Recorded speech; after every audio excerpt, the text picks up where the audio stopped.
बिस्मिल्लाहिर्रहमानिर्रहीम, अस्सलाम वालेकुम and a very good morning public. मैं आपको खुश आमदीद कहूँगी। मैं हूँ अर्मिला हसन। उम्मीद करते हैं आप बिल्कुल ठीक ठाक होंगे, मज़े में होंगे, आपकी सुबह अच्छी हुई होगी, वीकेंड आपका बहुत एक्साइटिंग और हैपनिंग गुजरा होगा, क्योंकि मेरा गुजरा है। मुझे वीकेंड पे बिल्कुल टाइम नहीं मिला कि मैं थोड़ा सा भी रेस्ट कर सकूँ। तो आज मंडे का दिन मेरे लिए थोड़ा डिफ़िकल्ट और चैलेंजिंग है, क्योंकि मैंने सैटरडे संडे को रेस्ट नहीं किया। बट आई बिलीव कि बहुत सारे लोगों ने इस वीकेंड को एंजॉय किया होगा और भरपूर अंदाज में किया होगा जी। और जिस सर्दी के बारे में मैं रोज़ सुबह आके कहती हूँ कि सर्दी नहीं आ रही थी, सर्दी नहीं आ रही, वो सर्दी फाइनली आ चुकी है। फॉग भी बहुत ज़्यादा है पिछले कुछ दिनों से। इवन रात के टाइम तो विजिबिलिटी के भी इश्यूज़ आ रहे थे, लेकिन आज सुबह मेरी टीम मेंबर है ज़ैनब जी, उन्होंने मुझे फ़ोन किया। उन्होंने कहा अर्मिला आप कहाँ हैं? मैंने कहा मैं रास्ते में हूँ। उन्हें ये टेंशन हुई कि फॉग, क्योंकि मैंने अपनी टीम को कहा जिस दिन फॉग होगी, मैं लेट हो गई, कोई भी प्रॉब्लम हुआ तो ये तुम लोग देखोगे। तो वो परेशान थी आज कि आप आएंगी फॉग में। सो आई होप कि बहुत सारे लोग टाइमली अपने ऑफिस पहुँच गए हों और फॉग में ड्राइव करते हुए भरपूर एहतियात करें जी। आज सुबह हमारे पास अच्छी खबर है। वो अच्छी खबर क्रिकेट के हवाले से है। Asian cricket council under 19 Asia cup के फाइनल में पाकिस्तान ने बड़ी जी शानदार कारकर्दगी का मुजाहरा किया। रवायती हरीफ भारत को 191 रन्स के बड़े मार्जिन से शिकस्त देकर ट्रॉफी अपने नाम कर ली। दुबई क्रिकेट स्टेडियम में जो ये खेला गया फाइनल है, इसमें भारत ने टॉस जीतकर पहले फील्डिंग का फैसला किया। ताहम पाकिस्तानी जो बैटर्स हैं उन्होंने शानदार खेल पेश किया। पाकिस्तान ने 50 ओवर्स में 8 विकेट्स के नुकसान के ऊपर 347 रन स्कोर किए। ओपनिंग बैटर जो है समीर मिन्हास, इन्होंने बहुत गैर मामूली बैटिंग करते हुए 113 गेंदों पर 17 चौके और 9 छक्कों की मदद से 172 रन बनाकर वो नुमाया रहे। इनके साथ साथ अहमद हुसैन 56, उस्मान खान ने 35 कीमती रन जोड़े।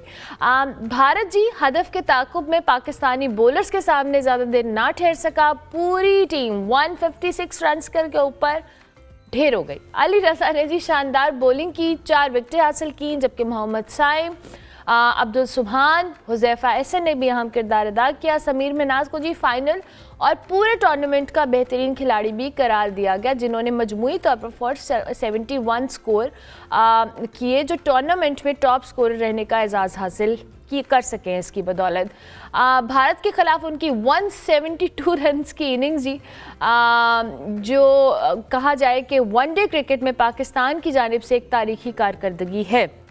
अब पाकिस्तान का दूसरा जो अंडर 19 एशिया कप टाइटल है ये वाला, और मेंटोर और मैनेजर सरफराज अहमद, उनकी क़यादत के अंदर टीम ने ये इंडिया को एक बार फिर हराया है, फाइनल जीता है।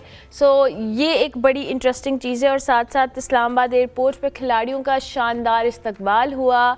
पीसीबी हुकाम हों, शहरी हों, शायकीन हों, सब ने बड़ी हौसला अफजाई की जी। और आज हमारे जो प्राइम मिनिस्टर हैं शहबाज शरीफ साहब आज टीम से मुलाकात भी करेंगे। सारी जीत के ऊपर तज्जिया ले लेते हैं। हमारे साथ नवीद खोकर मौजूद हैं। अस्सलाम वालेकुम Naveed, good morning, I hope you are doing well. चले finally we have some good news to talk about regarding cricket, वरना हम थोड़े डिसअपॉइंटेड रहते हैं most of the time. But I believe कि ये एक बहुत बड़ी जीत है हमारे लिए, क्योंकि हमने इंडिया को हराया है अंडर 19 में। मतलब बहुत शुक्रिया आपका। और आज ज़बरदस्त किस्म की सुबह है और बारिश भी हुई है। और सबसे ज़्यादा इम्पॉर्टेंट ये कि जो आप बात कह रही हैं कि बड़ा ज़बरदस्त मैच पाकिस्तान ने जो खेला, कल संडे है, वो फंडे बनाया पाकिस्तान ने।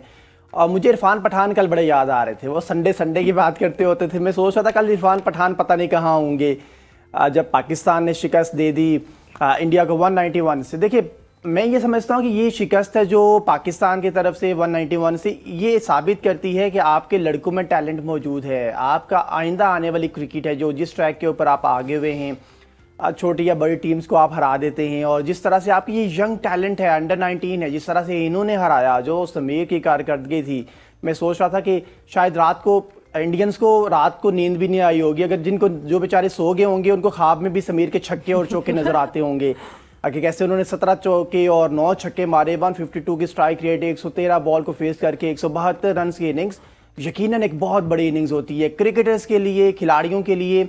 ये ज़िंदगी में कोई एक इनिंग्स होती है जो समीर ने एक जोड़ी है। और मेरा ख्याल है ये सारी ज़िंदगी इंडिया को जरूर याद रहेगी, समीर का करियर बना देगी और पाकिस्तान के लिए Sameer as a opening batsman Pakistan को मिल जाएंगे। अगर पाकिस्तान इस सारे मैच को देखे, मैं सबसे पहले हैरान था कल जब इंडिया ने टॉस जीता तो वो उन्होंने ये फैसला कैसे कर लिया कि वो पहले बैटिंग नहीं करेंगे। ये बड़ा मेरे ख्याल में बड़ा हैरानकुन फैसला था उनका, लेकिन उन्होंने गलती की और पाकिस्तान ने एक प्रॉपरली उसको जवाब दिया उस गलती का। आपने 347 रन का एक बड़ा टारगेट खड़ा किया उनके खिलाफ, और जब आपने 347 का टारगेट खड़ा किया तो फिर यकीनी तौर पे आपके ऊपर के आने वाले बैट्समैनों ने बेहतरीन बल्लेबाजी का मुजाहरा किया। उस्मान थे, अहमद थे, 35 रन और 56 रन और फिर 18 रन टॉप ऑर्डर ने जिस तरह से स्कोर किए। नीचे जाके जब आप देखिए समीर आउट हुए तो थोड़ा सा पाकिस्तान के ऊपर प्रेशर आया। अगर समीर थोड़ी देर और विकेट के ऊपर ठहरते तो शायद ये 400 के करीब रन चला जाता और पाकिस्तान एक और टाइटल, पाकिस्तान एक और रिकॉर्ड अपने नाम कर लेता। बट पाकिस्तान ने कमाल की कारकर्दगी उसका मुजाहरा किया, ना सिर्फ पाकिस्तान के बैट्समैन ने, देन बॉलर्स ने भी। अगर आप बात करें पाकिस्तान के बॉलर अली रजा की, जो इससे पहले पेशावर ज़ल्मी से खेलते थे PSL में, उन्होंने भी कमाल गेंदबाजी का मुजाहरा किया है। सूर्यवंशी को जिस तरह से वो आके शुरुआत में पहली बॉल के ऊपर छक्का, फिर चौका, फिर अगेन चौके छक्कों की बरसात उन्होंने कर दी थी। ना सिर्फ उनको रोका बल्कि वो बैक टू बैक विकेट हासिल करने में कामयाब रहे। पाकिस्तान के जो बॉलर्स हैं उनकी तरफ से विकेट्स हासिल करने में का ये जो सिलसिला है वो जारी रहा। तो सबसे इंपॉर्टेंट ये था कि आपने तीनों फॉर्मेट के अंदर बेहतरीन क्रिकेट खेली। आपने बैटिंग भी अच्छी की है, आपने बॉलिंग भी अच्छी की है, फील्डिंग में आपने कुछ कैच मिस जरूर किए हैं, लेकिन वो शायद कुछ हिकमत अमली बन नहीं पा रही थी। वो लड़के दो भागते हुए आए और उनको प्रॉपरली नहीं आइडिया हो सका कि वो ये किसका कैच है, किसको लेना चाहिए था।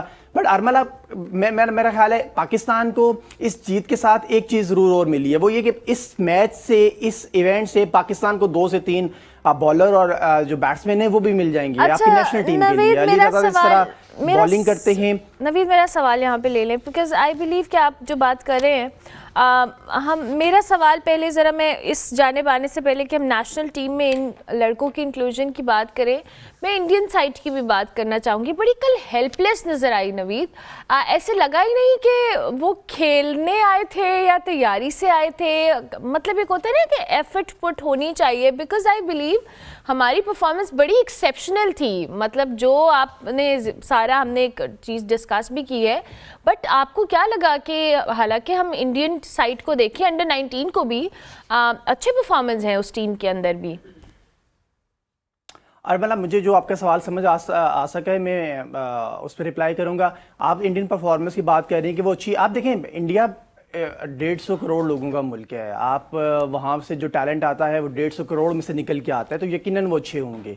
उनकी नेशनल टीम हो, उनकी अंडर 19 हो, उनकी आप सुपर 6 में जाने वाली टीम हो जाए, उनकी पाकिस्तान के जिस तरह शाहीन होते हैं, अगर आप उनकी टीम देख लें तो मेरे ख्याल में उनमें टैलेंट है। और ज़्यादा लॉट से वो आते हैं, आप थोड़ी लॉट से आते हैं, आप 25 करोड़ से आते हैं, वो 150 करोड़ से आते हैं, लेकिन आपको प्रेशर डालना होता है। इंडिया वर्सेस पाकिस्तान, चाहे आप बॉक्सिंग खेल रहे हो, चाहे आप फुटबॉल खेल रहे हो, चाहे आप हॉकी खेल रहे हो, चाहे आप क्रिकेट खेल रहे हो, स्पेशली क्रिकेट खेल रहे हो आप, तो ये प्रेशर की गेम होती है, ये नर्व्स की गेम होती है, ये ऑन द डे गेम होती है। आप ऐसा नहीं हो सकता कि आप बहुत अच्छी टीम हो और पाकिस्तान वर्सेस इंडिया हो और आप पाकिस्तान थोड़ा सा प्रेशर डाले और आप वो मैच जीत जाए। मेरा ख्याल है पाकिस्तान ने प्रेशर बिल्डअप किया टॉप से। जिस तरह से आके समीर ने बैटिंग की, उसने किसी बॉलर को नहीं छोड़ा, उसने किसी साइड को नहीं छोड़ा। आपने देखा वो राउंड द विकेट खेल रहे थे। वो उनके छक्के जिस तरह से ऊपर से गुजर रहे थे, जो तेज शॉट्स उनके चौकों की तरफ जा रहे थे, बाउंड्रीज की तरफ जा रहे थे। मेरा ख्याल है उसने बड़ा प्रेशर बिल्टअप किया। जब इतना बड़ा प्रेशर आपको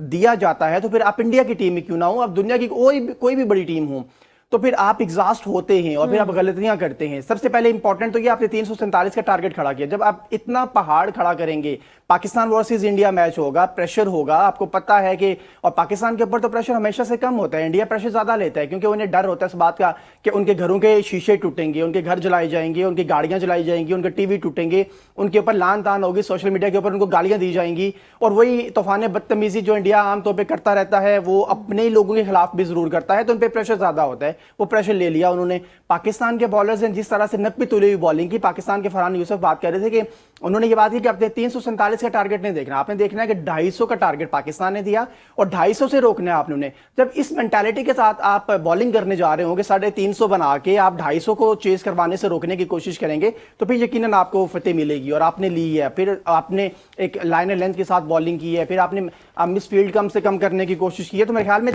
तीनों, मैं फिर से कहूंगा, तीनों डिपार्टमेंट के अंदर आपने मेहनत की। जब आप तीनों डिपार्टमेंट के अंदर मेहनत करते हैं तो सामने कितनी भी बड़ी टीम क्यों ना हो, यकीनन उसका रिजल्ट मिलता है और पाकिस्तान को वो मिला। अच्छा, अब नवीद, ये तो होगी अंडर 19 टीम। अब यही लड़के जाहिर है इनमें से ही चंद आगे आते हैं जिनको अगली नेशनल टीम के अंदर चांसेस मिलते हैं। फिर क्या हो जाता है, मैं ये जानना चाहती हूँ, क्या हमसे हैंडल नहीं ठीक होते ये लड़के, हम इनको प्रॉपर्ली ग्रूम नहीं कर पाते? क्योंकि अभी जितनी एक्सेप्शनल ये परफॉर्मेंस दे रहे हैं, आई बिलीव कि जब नेशनल टीम में आते हैं तो बेचारे पता नहीं क्यों स्ट्रगल करते हैं। ऐसे हमारे पास माजी में कई एग्जाम्पल्स मौजूद हैं। देखें, ये अंडर 19 में जिन लड़कों ने खेला, इसका मतलब तो ये हुआ कि इस लेवल के क्रिकेट के अंदर आपके लड़के अप टू मार्क हैं। आप स्टैंडर्ड को मीट कर रहे हैं। आप पूरी दुनिया में एशिया कप में या एशिया में बात कर लेंगे तो आपके लड़के हैं जो उन्होंने मलेशिया को हरा दिया, बांग्लादेश को हरा दिया, आपने इंडिया से पिछला मैच आप हारे थे। इसका मतलब तो ये हुआ कि आप यहाँ तक ठीक है। इसका मतलब ये हुआ कि अब इसके बाद जो कोचिंग है वो आपने करनी है इनकी। अब स्टैंडर्ड्स आपने सिखाने हैं, आप खेलने के अंदाज आपने बताने हैं, आप बॉल फेंकने का तरीकाकार आपने तय करना है।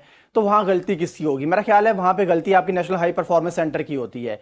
जहाँ पे बैठे हुए कोचिज हैं, जहाँ बैठे हुए मेंटोर्स हैं, वो शायद उनको उस तरह से ढाल नहीं पाते जो नेशनल इंटरनेशनल क्रिकेट के स्टैंडर्ड्स होते हैं, और फिर वो आप जाके मार खाते हैं। अंडर 19 में अगर मैं समझता हूँ जिस तरह मिन्हास ने बैटिंग की है, अगर अब ये नाकाम होते हैं जाके इंटरनेशनल टीम के अंदर, पाकिस्तान नेशनल टीम के अंदर जाके, तो फिर ये मिन्हास की गलती नहीं होगी, ये इनके कोचेस की गलती होगी। क्योंकि स्किल्स इनको पता है, टेम्परामेंट इनके अंदर मौजूद है, ये सब्र के साथ बैटिंग करते हैं, खड़े रहते हैं, अच्छी स्ट्रोक खेलने की कोशिश करते हैं और खेलते हैं। यहाँ तक परफॉर्मेंस इनकी बहुत ज्यादा थी, कोचिस का जो हाथ था वो कम था। इसके बाद इनकी परफॉर्मेंस के साथ साथ कोचिस का भी हाथ आना है। मेरा ख्याल है कोचिस को ज्यादा मेहनत करनी चाहिए, अप टू डेट रहना चाहिए। लेवल 4 के कोचिस, फिर जो इंटरनेशनल स्टैंडर्ड की जो चीजें स्किल्स हैं वो उनको आनी चाहिए। जब कोचिस को खुद से आएंगे तो वो सिखा सकेंगे। या फिर मेरा ख्याल है इसमें ज्यादा पाकिस्तान क्रिकेट बोर्ड का किरदार आ जाता है कि जब आप एक लड़का टैलेंट उसके अंदर मौजूद होता है पर आप उसको निखार नहीं पाते हैं। अली रजा की बात कर लें, फास्ट बॉलर हैं, 17 साल के हैं, पेशावर ज़ल्मी से PSL खेल रहे थे। अब इन्होंने कल 4 खिलाड़ियों को आउट किया।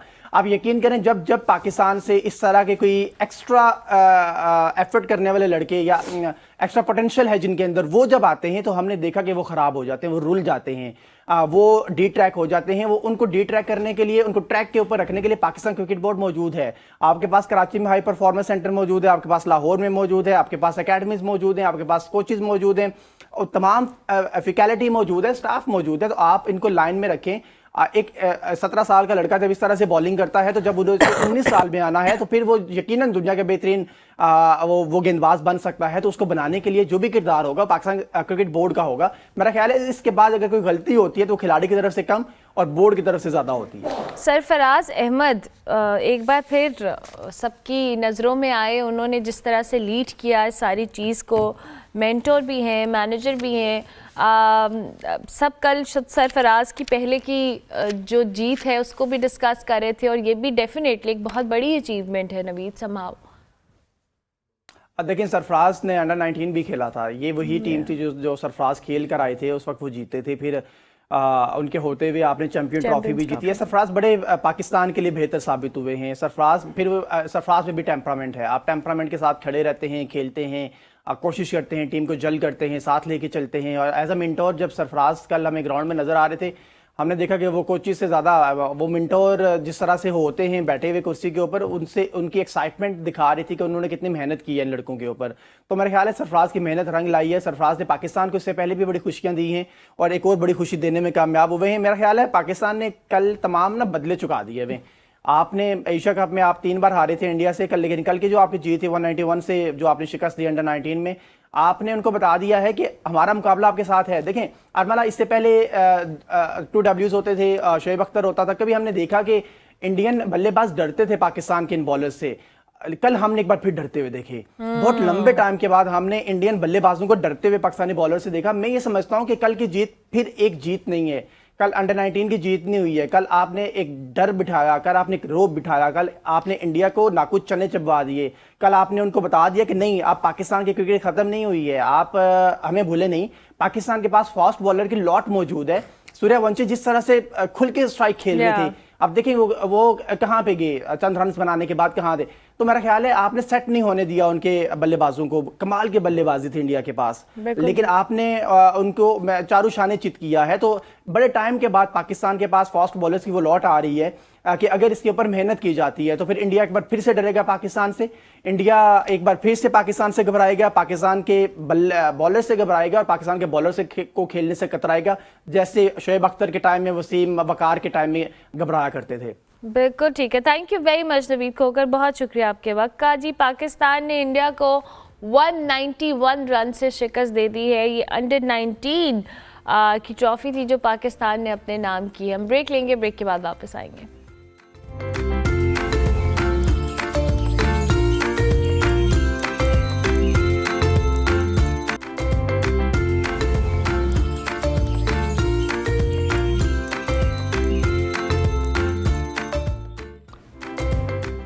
Welcome back to good morning public ji. हाल ही में शहर कायद के इलाके बफर जोन सेक्टर 15B में एक घरेलू मुलाजमा पे तशद्दुद का एक अफसोसनाक वाक़या सामने आया, जिसकी वीडियो ने सोशल मीडिया पर खासी हमने देखी, वायरल हुई। वीडियो में देखा जा सकता है कि नौमान नामी शख्स ने मुलाजमा पर सीढ़ियों में तशद्दुद किया, जबकि खातून उसे रोकने की कोशिश करती नजर आई। तफसीलात के मुताबिक ये वाक़या 11 दिसंबर को पेश आया, जब मुलाजमा काम मुकम्मल करके घर जाने के लिए सीढ़ियों से नीचे आ रही थी, जबकि तशद्दुद के दौरान उन्हें चेहरे और जिस्म पर अंदरूनी चोटें भी आईं और अहले मोहल्ला की मदद से उन्हें मौके से निकाला गया।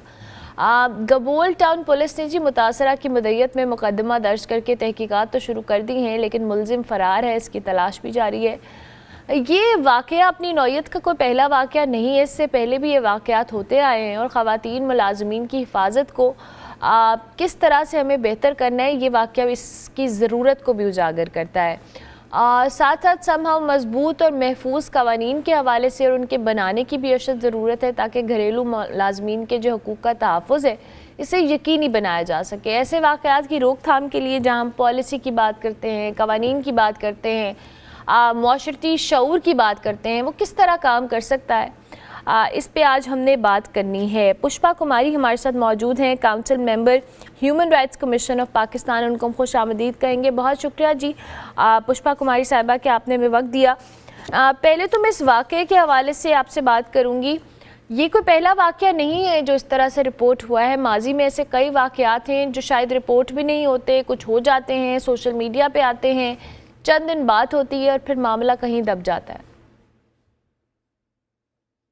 देखिए, हम जब बात करते हैं सोशल नॉर्म्स की, जब हम बात करेंगे इस समाजी तौर पे इस तरह की पॉलिसीज की, कवानीन की, तो हम ये देखते हैं कि घरेलू मुलाजमीन पर तशद्दुद आए दिन रोज के वाकयात हैं। हम देख रहे हैं कि आए दिन कहीं ना कहीं किसी 6 साल बच्ची के साथ बहुत ज्यादा तशद्दुद हो रहा है। कहीं हम देख रहे हैं कि उनको स्त्री से जलाया जा रहा है, कहीं इनको, और तशद्दुद की बहुत सारी इक़साम है। इनको इस तरह से तशद्दुद किया जाता है जैसे वो अपनी कोई फ्रस्ट्रेशन उतार रहे हैं। इस तरह के जो हमारे मर्दाना समाज है, इस तरह के जो पैट्रियार्कल निज़ाम है, उसमें हम देख रहे हैं कि खास तौर पे बच्चियों के लिए ये बहुत जो सोसाइटी में इस तरह के केसेस हम आए दिन देख रहे हैं। तो मेरे ख्याल में इस पर कानून लाने की सख्त जरूरत है। पॉलिसीज पर जब हम बात करेंगे तो ऐसी होम बेस्ड वर्कर्स की बहुत सारी यूनियन काम कर रही हैं। खासतौर पे कराची की अगर बात करें तो कराची में ऐसे बहुत सारे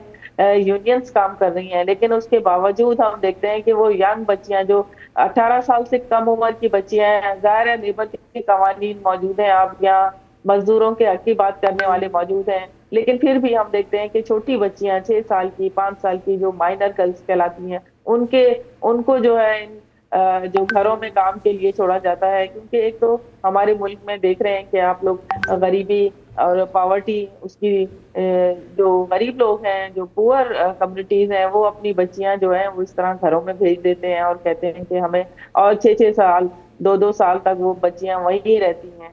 तो मेरे ख्याल में कवानीन जो है उस पे रिविजिट करना चाहिए। एक होम बेस्ड वर्कर का कानून मौजूद है, लेकिन उसको रिविजिट करने की जरूरत है, क्योंकि जब भी हम अमल दरामद की बात करेंगे, उसकी इम्प्लीमेंटेशन की बात करते हैं, तो उस पे इम्प्लीमेंटेशन नहीं होती है। और आप देख रहे हैं कराची के तो हर घर में आपको एक बच्ची नजर आएगी, आपको चौराहों पे अंडर एज बच्चे नजर आएंगे जो कि काम कर रहे होते हैं मैकेनिक के तौर पे। आपको कचरा चुनने वाले बच्चे नजर आएंगे, आपको हर जगह पे बच्चे ही नजर आएंगे।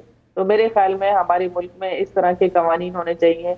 कवानीन तो है, लेकिन उस पर अमल दरामद की जब हाँ, बात मेरा करें तो पुष्पा मेरे कुमारी ख्याल में जुडिशरी साहिबा, मेरा कानूनी। सवाल भी यहाँ पे यही है कि हमारे पास कवानीन मौजूद हैं, इस पे इम्प्लीमेंट नहीं होता, और ऐसे वाक़यात समहाउ एक दो दिन की हाइप तो ले लेते हैं, इस पे बात भी कर लेते हैं, आप जैसे लोग इस पे आकर नेशनल टेलीविज़न पे बैठते हैं, वैसे भी कैंपेन्स चलाते हैं, लेकिन जिन्होंने एक्शन लेना है या जिन्होंने इन चीज़ों को सॉर्ट आउट करना है, मैनेज करना है, उनके लिए कितनी अशद ज़रूरत है कि वो इन चीज़ों को, इस तरह के वाक़यात को एक टेस्ट केस के तौर के ऊपर प्रेजेंट करें, ताकि घरेलू मुलाजमीन और इवन जो चाइल्ड लेबर जिसकी हम बात कर रहे हैं कि माइनर बच्चियाँ घरों के अंदर लोगों की आम प्रैक्टिसेस हैं कि उन्होंने रखी होती हैं और उन पर तशद्दुद होता है। कुछ तो वाक़यात आई एम श्योर रिपोर्ट भी नहीं होते, बल्कि एक बहुत मेजर चंक होगा इन वाक़यात का जो रिपोर्ट नहीं हो रहा। बिल्कुल।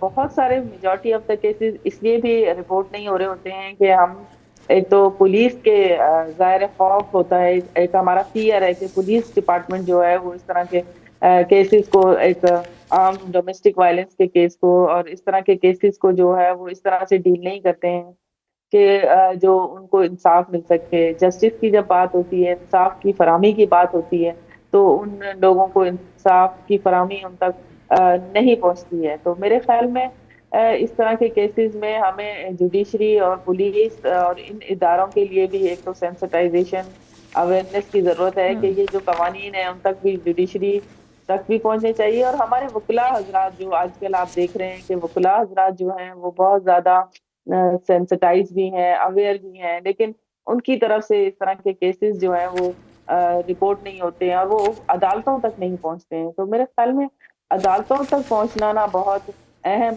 जरूरत की, जो हम महसूस करते हैं कि अदालतों तक पहुंचने चाहिए। क्योंकि जब तक एक केस भी हम अगर टेस्ट केस के तौर पे ले लें कि एक वो केस हुआ था जो इस्लामाबाद का है मेरे ख्याल में, या जिसमें एक जज की जज की जो है वाइफ एक ने किया बच्ची था। पर बहुत ज्यादा तशद्दुद की, और वो सोशल मीडिया पे भी बहुत ज्यादा चला था और उस तक इंसाफ पहुंचा था। इस तरह के और केसेस को इंसाफ पहुंचाने की जरूरत है, क्योंकि जब हाई प्रोफाइल केस हो जाते हैं उसके बाद हम जागते हैं, उसके बाद हम देखते हैं कि हमें शऊर आता है और हम सेंसिटाइज होते हैं, हम कहते हैं कि नहीं, इसको सजा मिलनी चाहिए। सोशल मीडिया तक ही क्यों पहुंचे वो, उससे पहले हम ये चाहते हैं कि उनको इंसाफ मिले।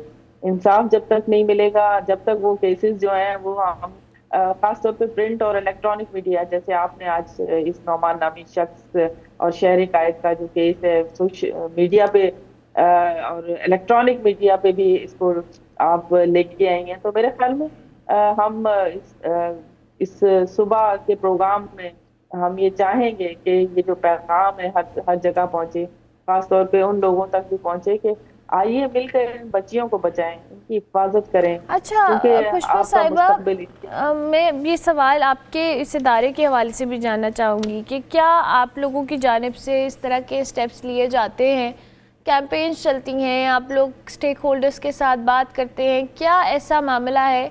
जैसे आपने ख़ुद कहा कि इन बच्चियों को जो घरों में काम कर रही हैं, चाहे वो बच्चा है या बच्ची है, उनके राइट्स का तहफ़्फ़ुज़ स्टेट की जिम्मेदारी है समहाउ। बिल्कुल। जो राइट की, हकूक की बात होगी, तो जब कॉन्स्टिट्यूशन की बात होती है तो वहाँ तो हमें हर राइट मौजूद हैं। फ्रीडम ऑफ एक्सप्रेशन है, फ्रीडम ऑफ एजुकेशन है, आप एजुकेट हो सकते हैं। आपका आर्टिकल 20, आपका आर्टिकल 25 फर्स्ट से लेके आपके 28 आर्टिकल जो हैं कॉन्स्टिट्यूशन में, वो ये कहते हैं कि आप आज़ाद हैं, आपको हर जगह रहने का भी हक है। आपको जब ये हम फंडामेंटल राइट की बात कर रहे हैं, बेसिक राइट की बात कर रहे हैं, तो 28 तक जो हमारे आर्टिकल हैं वो तो यही कहते हैं कि आप आज़ाद हैं, आप अपनी ज़िंदगी जो है हंसी खुशी गुजार सकते हैं। लेकिन जब बात होती है हमारी स्टेट की, तो उन पर भी यही जिम्मेदारी आयद होती है। Human rights commission of Pakistan जो है वो फैक्ट फाइंडिंग भी हम लोग करते हैं, और इसके अलावा जो है हम रिकमेंडेशन भी गवर्नमेंट को दे रहे होते हैं कि आप जो है इस तरह के जो केसेस हैं वो ठीक है। ओवरऑल जो 1 ईयर जो हमारी एनुअल रिपोर्ट होती है उसमें भी हम जारी करते हैं कि इतने केसेस जो हैं वो रिपोर्ट हुए और इतने केसेस रिपोर्ट नहीं हुए। ठीक है, thank you very much Pushpa Kumari साहिबा, बहुत शुक्रिया आपके वक्त का। हमारे साथ पुष्पा कुमारी मौजूद थी। शहर कायद में वाक़या पेश आया, समहाउ बड़ी अलार्मिंग चीज़ है जी। कुछ ये तो वो केसेस हैं जो सोशल मीडिया पे आके वायरल हो जाते हैं, लेकिन बहुत सारे घरों में ऐसी प्रैक्टिसेस हैं।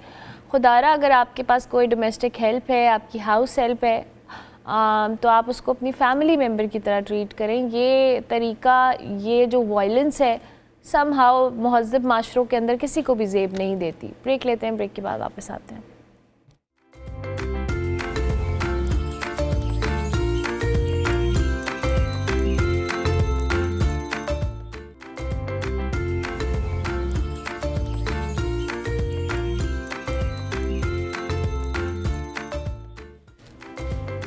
Welcome back to good morning public ji. Break के बाद वापस आ गए। आज हमारे साथ मौजूद हैं एजाज़ अहमद, वो नाम जो पाकिस्तान ही नहीं बल्कि इंटरनेशनल सतह पर भी हशरात यानी कीड़े मकोड़े हों उनकी तहकीक के हवाले से एक मुस्तनद हवाला समझा जाता है। एजाज़ अहमद को जी गुज़िश्ता 12 बरस से हशरात और दीगर छोटे जानदारों पर रिसर्च का एक मुनफरिद शौक़ है। वो इन जानदारों के बारे में काम कर रहे हैं जिनसे अक्सर लोग खौफ महसूस करते हैं और जिन्हें हम बचपन से ख़तरनाक या नुकसानदेह समझते आ रहे हैं। मगर एजाज़ अहमद के हवाले से अगर बात करें तो उनकी रिसर्च बताती है कि हकीकत इस सोच से बिल्कुल मुख्तलिफ है। हमारे इर्द गिर्द मौजूद बहुत से जो जानवर हैं, हशरात हैं, वो दरअसल बेज़रर, मासूम और फितरत के बैलेंस के लिए इंतहाई अहम होते हैं। सिर्फ उनकी शक्ल, सूरत या हरकत हमें समहाउ धोखा दे देती है और हम उन्हें बिला वजह नुकसान पहुँचा देते हैं। एजाज़ अहमद जी, इन जानदारों की ज़िंदगी हो, आदात हो, अफादियत हो, उस पर रोशनी डालते हैं, बल्कि अवाम में इस हवाले से अवेयरनेस पैदा करने का भी फरीज़ा सरअंजाम दे रहे हैं। आज इस सेगमेंट में उनसे जानेंगे कि किन हशरात को हम बिला वजह ख़तरनाक समझते हैं, हकीकत में वो कितने फ़ायदेमंद हैं, फितरत के साथ कैसा रवैया अख्तियार करना चाहिए, इस पर बात करेंगे। एजाज़, सबसे पहले तो आपका बहुत शुक्रिया कि आपने हमें वक्त दिया और अपने 12 साल सफ़र के बारे में हम आपसे जानना चाहेंगे। और हशरात से जो खौफ का ये सफ़र है, तहकीक और मोहब्बत तक कैसे पहुंचा, ये बताएं। असल में ऐसा होता है, आप किसी चीज़ से तब डरते हैं जब आपको उसके मुतालिक पता नहीं होता, तो वही जो लाइल्मी है असल में वही खौफ का रूप धार लेती है। तो ये 2013 की बात है कि जब मैंने इनको करीब से देखना शुरू किया, एक इंसेक्ट को लेके माइक्रोस्कोप में रखा, उसको जितना मैं करीब से देखता जाता उतना मैं हैरान होता जा रहा था और उतना मैं उसकी मोहब्बत में पड़ता जाता था। तो उसके बाद से फिर एक एक करके जो जो मुझे हशरात तक रसाई होती रही, मैं उसको उठा के माइक्रोस्कोप में देखता रहा और उसके मुतालिक पढ़ता रहा। तो जितना मैं पढ़ता गया उतना मैं फिर इनकी मोहब्बत में डूबता गया और वहीं से सफ़र का आगाज़ हो गया। और फिर इसको मैंने बाकायदा तहकीक का इसकी वजह से रास्ता अपनाया और ख़ुद पहले पढ़ने लगा। जंगलों में जैसे चांगा मांगा का जंगल पाकिस्तान का एक्सप्लोर किया हुआ है, आज़ाद कश्मीर के बहुत सारे इलाके, खैबर पख्तूनख्वा के, सवाबी के, मतलब कोई ऐसी जगह, कोई ऐसा पहाड़ नहीं छोड़ा जहाँ मैं ना गया हूँ। और वहाँ से फिर ये एक एक करके लोगों को भी आगाही देनी शुरू कर दी। तो जिस तरह मैंने शुरू में कहा कि आप किसी चीज़ से तब डरते हैं जब आपको उसके मुतालिक पता नहीं होता, या जो नस्ल दर नस्ल एक खौफ फैलाया जा रहा है, जैसे कि अगर वालिदैन को नहीं पता, वो अपने बच्चों को डराते हैं इन चीज़ों से कि फ़लाँ चीज़ आ जाएगी, खाड़ जाएगी, तो वही बच्चे फिर ये खौफ अपने बच्चों में मुंतकिल कर लेते हैं। तो फिर मैंने आगाज़ किया कि ये जो नस्ल दर नस्ल खौफ मुंतकिल हो रहा है इल्मी की वजह से, कि मैं इसका सदबाब करूँ। और फिर बाकायदा मैंने फेसबुक पे कीड़ों की दुनिया ग्रुप बनाया। उससे पहले एंटोमोलॉजी के नाम से एक इंटरनेशनल ग्रुप मैंने बनाया हुआ है, जिसमें 4-5 लाख तक इंटरनेशनल साइंटिस्ट कम्युनिटीज़ हैं, लोग हैं। फिर पाकिस्तान के लेवल पे काम शुरू किया और वही चीज़ अब आगे जाती रही है। तो जितना मैं इनको मज़ीद पढ़ता जाता हूँ, जितना इनको मज़ीद देखता जाता हूँ, तो इतना मजीद प्यास लगती है इस इल्म की कि यार अभी जो सीखा है वो कम है, इससे मजीद करना चाहिए। तो बस ज़बरदस्त। वो मजीद से मजीद की लगन शुरू हुई और अभी तक जारी वसारी है। ज़बरदस्त। अच्छा, हमें थोड़ा सा इन कीड़े मकोड़ों और हशरात की अहमियत के हवाले से भी बताइएगा कि इनकी कितनी इकसाम होती हैं और ये इकोसिस्टम में क्या रोल प्ले करेंगे। हशरात की अकसाम तो अभी तक खुद साइंस को नहीं पता, क्योंकि तकरीबन मैं बोलूँ तो 1.5 करोड़ तक तो ऐसे अकसाम हैं जो अभी तक दरियाफ्त नहीं हुए। इससे सिर्फ अगर हम अमेजोन की बात करें तो वो तो शायद 2% भी इस चीज़ को लेके एक्सप्लोर नहीं है। पाकिस्तान का अपना फाना जो है वो भी तकरीबन 95% वो अनएक्सप्लोर्ड इस चीज़ को लेके। अकसाम तो इनकी करोड़ों में है, लेकिन अहमियत इनकी ना आपकी डेली जिंदगी में है। जिस तरह मैं अक्सर कहता हूँ कि जो आपके खुराक का, आपके जिस्म का, आपके बिस्तर का, आपके कपड़ों का तीसरा हिस्सा है, वो कीड़ों की वजह से आता है। ये पोलिनेशन करते हैं। सबसे अहम चीज पोलिनेशन। जब एक फसल पोलिनेट होगा तो वो आपको प्रोडक्शन देगा। जो हम मकई खाते हैं, फल खाते हैं, बहुत सारी ऐसी चीजें जो हमारे पास लकड़ी आ रही है, जो हमारे पास कॉटन आ रहा है, ये सब इन्हीं की बदौलत है। ये सबसे बड़ी अहमियत इनकी ये है, पहली चीज। दूसरी चीज, बहुत सारे परिंदे हैं जो वो डायरेक्ट इनका शिकार करते हैं हशरात का, तो उनकी बका भी इन चीज से जुड़ी हुई है।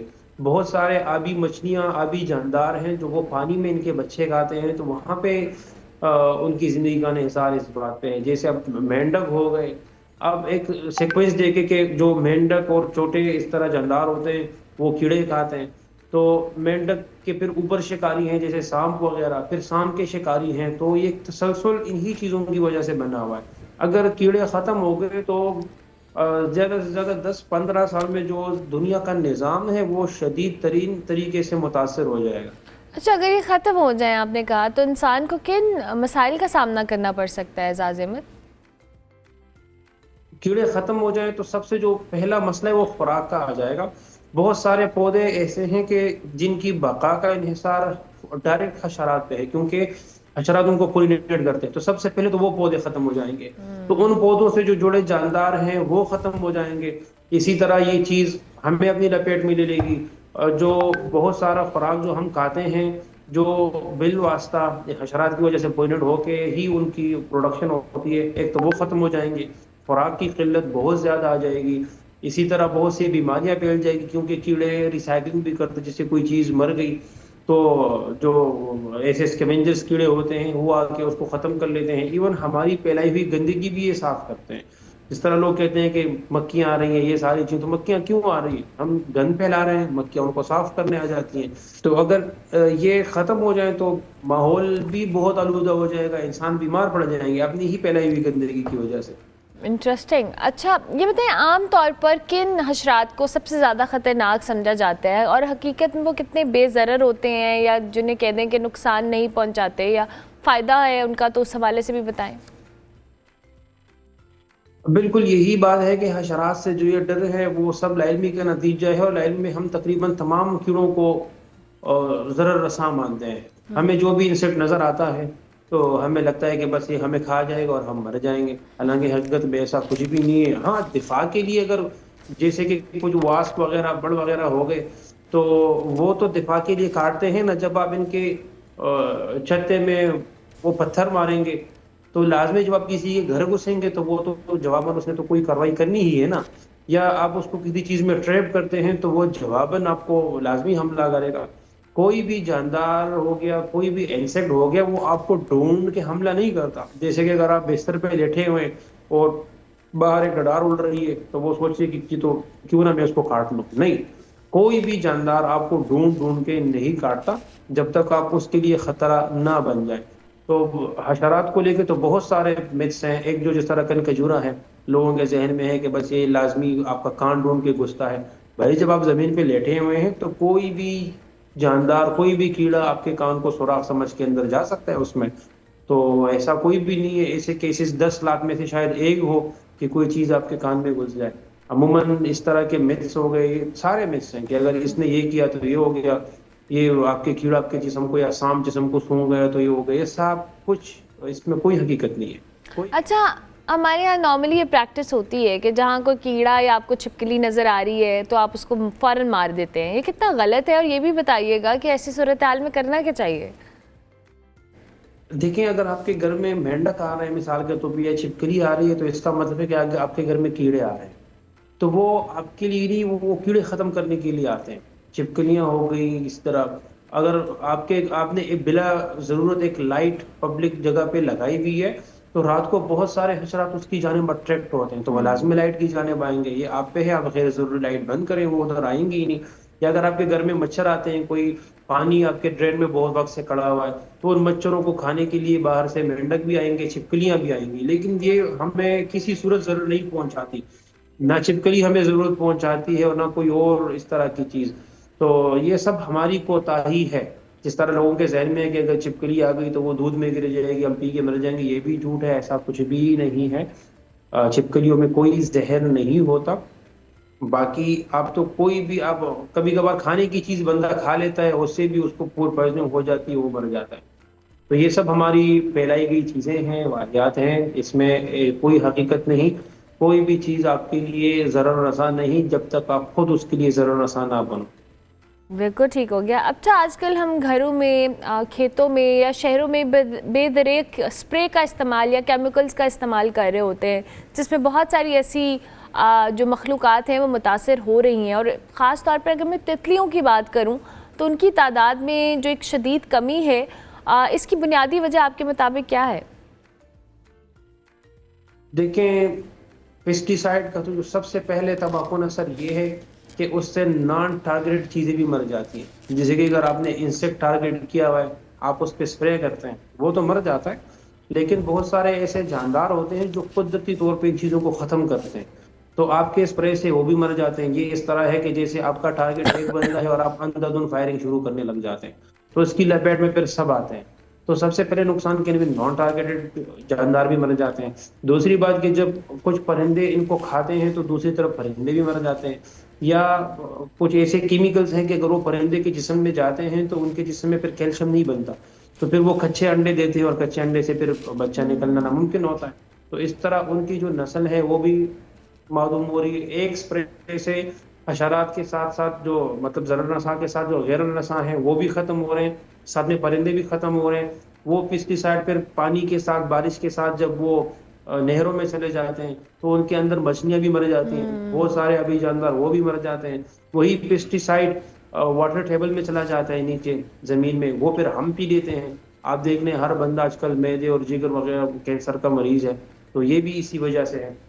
Very different idea and concept of this. अच्छा, आपको इंटरनेशनल सतह के ऊपर भी जो शनाख्त मिली है, इसमें पाकिस्तान की रिप्रेजेंटेशन का तजर्बा आपका कैसा रहा? और क्या जो दुनिया नशरात के हवाले से हमसे कोई मुख्तलिफ सोच रखती है? बिल्कुल, दुनिया हशरात को लेके हमसे बहुत अलग अलग सोच रखती है।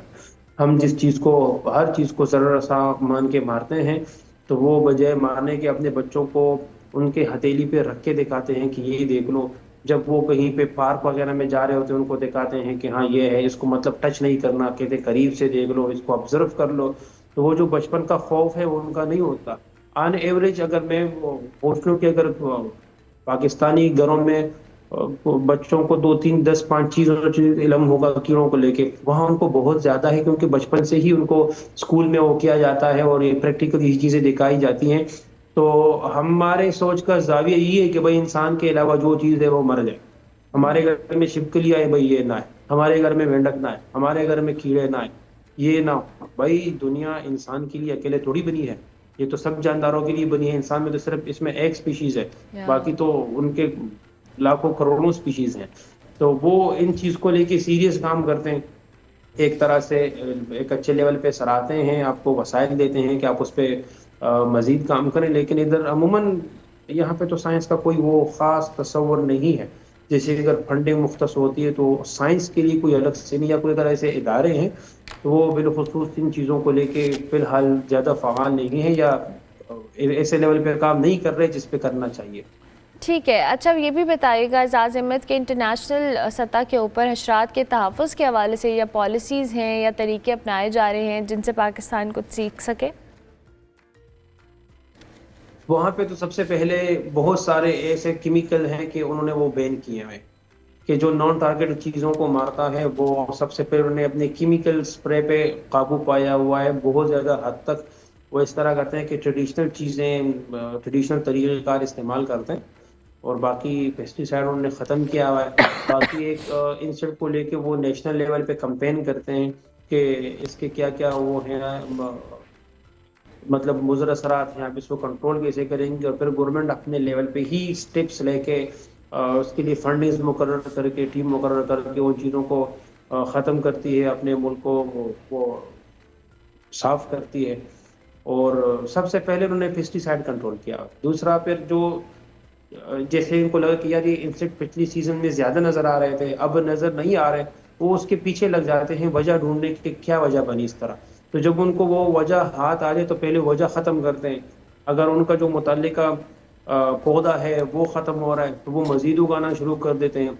अगर मौसमी तब्दीली की वजह से उन पर कोई असर पड़ रहा है तो फिर वो उनको एक आर्टिफिशियल जगह दे देते हैं, एक पूरे एक सेंचुरी उनके नाम कर देते हैं, एक पार्क उनके लिए मुख्तस कर देते हैं, तो वहाँ उनकी बढ़ोतरी होती है। और इस तरह उनको बेहतरीन कोशिश करते हैं कि वो उनको मादूमी से बचाएं।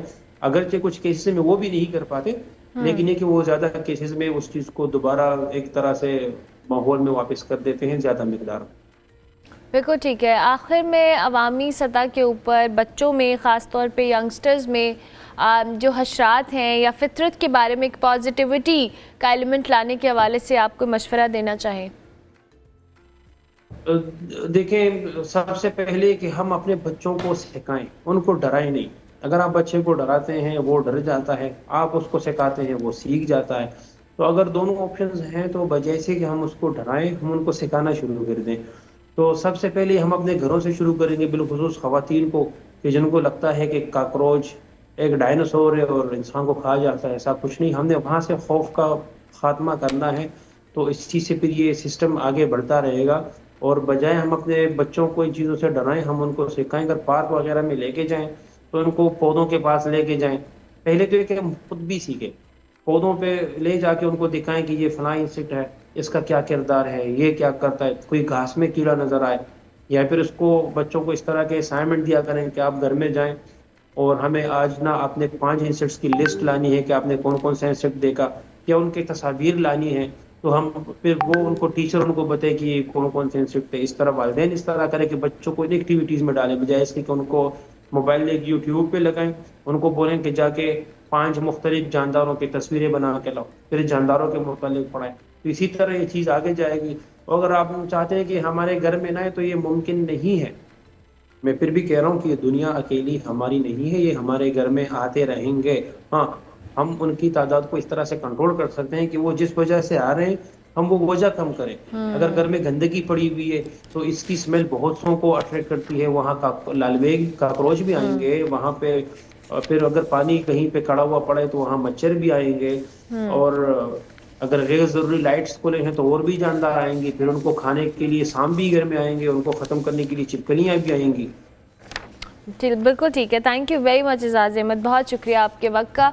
एजाज़ अहमद हमारे साथ मौजूद थे, हशरात के हवाले से बात कर रहे थे। हम ब्रेक लेते हैं, ब्रेक के बाद वापस आते हैं।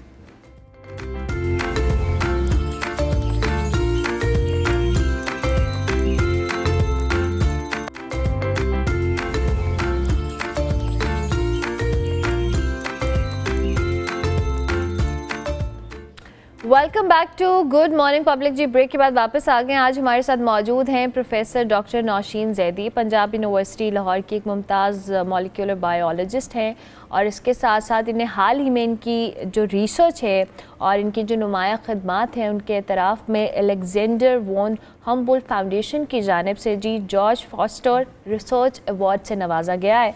और ये एजाज़ जी तरक्की पजीर ममालिक के जो मुमताज़ इंटरनेशनल रिसर्चर्स होते हैं उनको दिया जाता है। और इनके हवाले से बात करें तो डॉक्टर नौशीन को ये एजाज़ उनकी पानी के हवाले से जो उनका काम है, आलूदगी, बच्चों में स्टंटिंग और दीगर जो माहौलियाती ख़तरात है उसके हवाले से जो रिसर्च इन्होंने की है उस पे दिया गया है, उसके एतराफ़ में दिया गया है। इसके साथ साथ जी वो लाहौर में कायम जो कम्युनिटी सेंटर चिराग घर है, उसके ज़रिए वो यूनिवर्सिटी तलबा हों, आम शहरी हों, इनके लिए स्किल सिखाने की जो तरबियत है, साथ साथ जो रिसर्च बेस्ड गाइडेंस है, और उसके अलावा सेहत से मुतल्लिक शऊर की बेदारी है, वर्कशॉप्स हों, फील्ड वर्क हो, इसके मौक़े पैदा करी हैं और पैरालीगल तालीम भी फराम करती हैं। इनके काम और इनके अवार्ड के हवाले से मज़ीद हम उनसे जान लेते हैं। इस वक्त स्टूडियोज़ में हमारे साथ मौजूद हैं। अस्सलाम वालेकुम डॉक्टर साहिबा। जी वालेकुम अस्सलाम। कैसी हैं आप? खैरियत से हैं? अल्हम्दुलिल्लाह। सबसे पहले तो कंग्रेचुलेशंस, आपको बहुत बहुत मुबारकबाद इस अवार्ड के लिए भी। मैं चाहूँगी थोड़ा सा हमें इस अवार्ड के हवाले से भी बताइएगा और अपने काम के हवाले से भी, जिस बेस पे ये मिला है।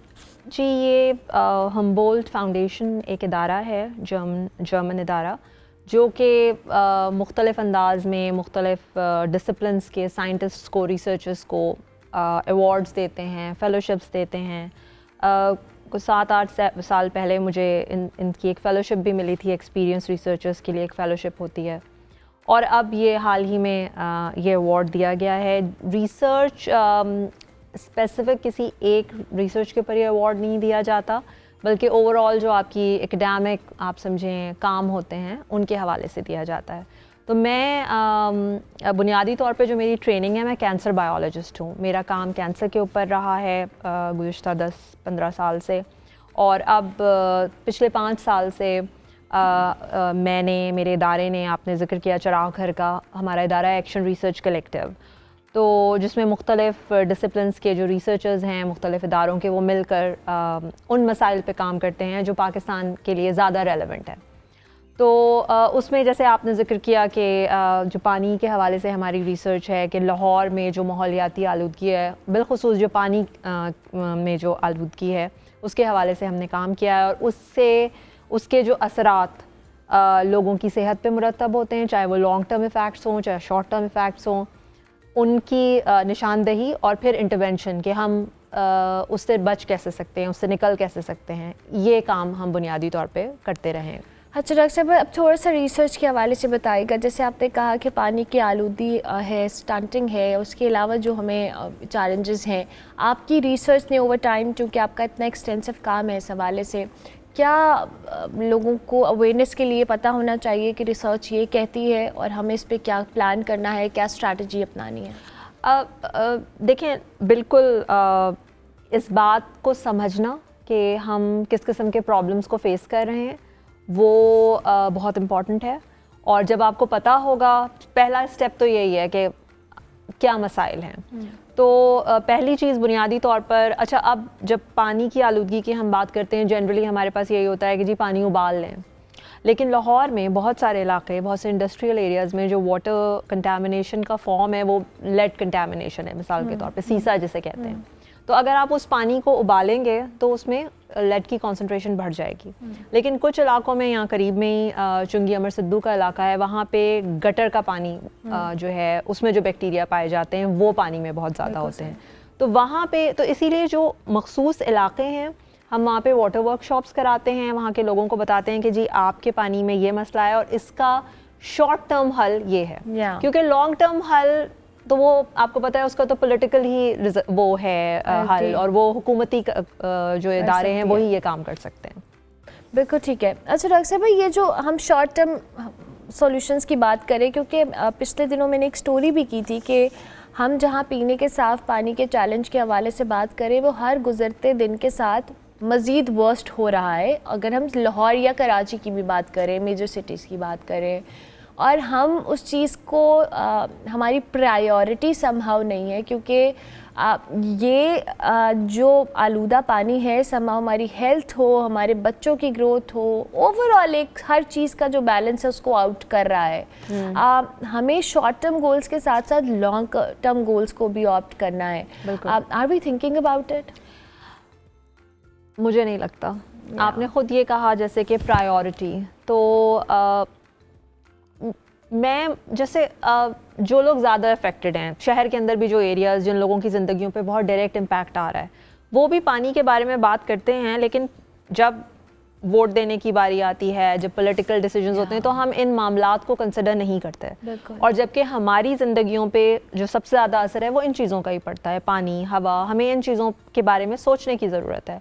और आपने कहा कि ये ख़राब से ख़राब होता चला जा रहा है, तो ये बिल्कुल मैं इससे एग्री करती हूँ। यानी हम जो पिछले गुज़िश्ता 5-6 साल में हम भी एक डिक्लाइन मुस्तकिल देख रहे हैं वाटर क्वालिटी में, और उसके ऊपर कोई तवज्जो नहीं है। और मैं ये भी समझती हूँ कि बाज़ लोग जो कि अफोर्ड कर सकते हैं कि वो बॉटल्ड वाटर लेते हैं या फ़िल्टर अपने घरों में लगवा लेते हैं, वो भी अपने तौर पे तसल्ली में हैं कि शायद अब हम जो पानी पी रहे हैं वो बिल्कुल साफ़ है।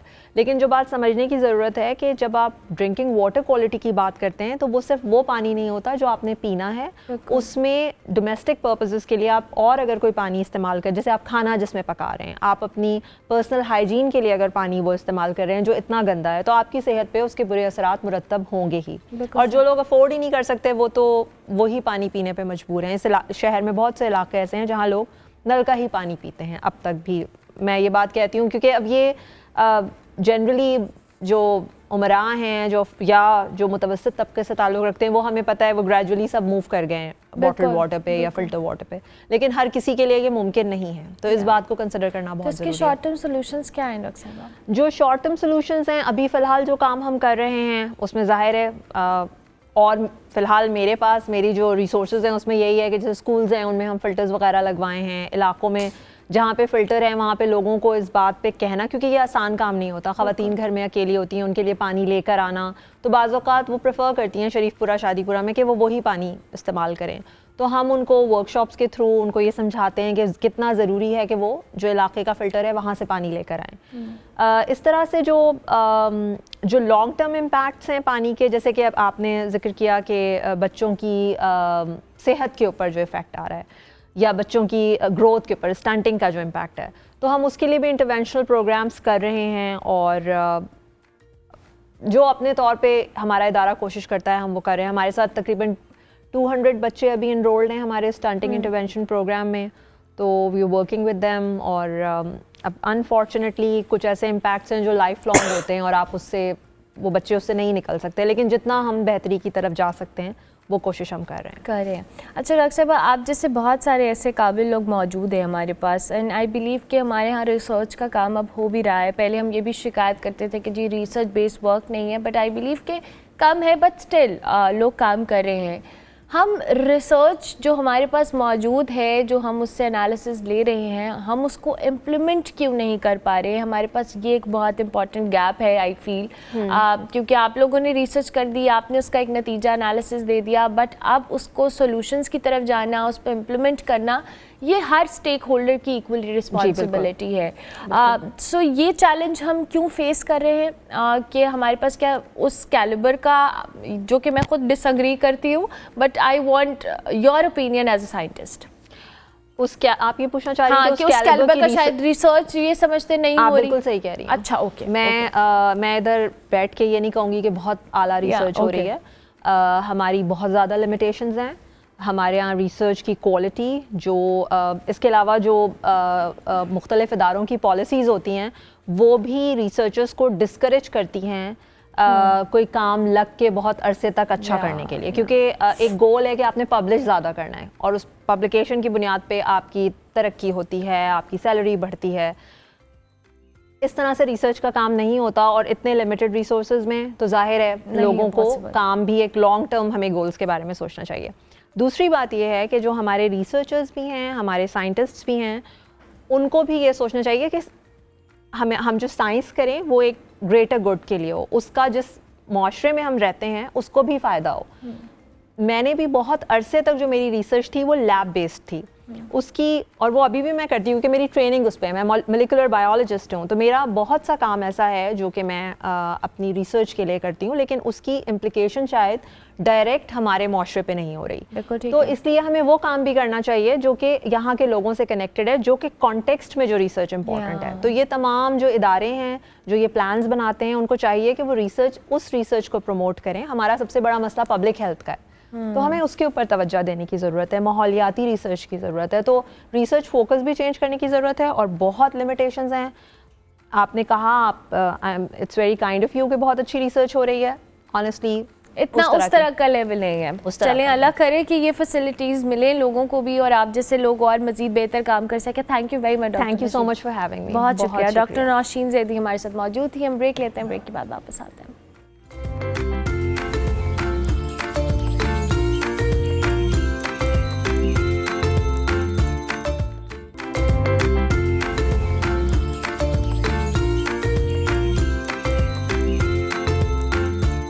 Welcome back to good morning public. Ji break के बाद वापस आ गए। एक नई रिसर्च में ये इंकशाफ हुआ है कि नौजवानों में जो निकोटीन पाउच है इसके इस्तेमाल का रुझान तेज़ी से बढ़ा है। यूनिवर्सिटी कॉलेज लंदन के साइंटिस्ट के मुताबिक जेनजी के हर 25 नौजवानों में से एक निकोटीन पाउच इस्तेमाल करता है। ये पाउच आप अपने मुंह के अंदर रखते हैं और 20 से 60 मिनट के दौरान जो निकोटीन है वो खून में शामिल कर देता है। 2022 में 16 से 24 साल नौजवानों में इसका इस्तेमाल 0.7% था और मौजूदा तखमीने के मुताबिक तकरीबन 5 लाख अफराद ये पाउच इस्तेमाल करते हैं, जो 2020 के मुकाबले में 10 गुना ज़्यादा है।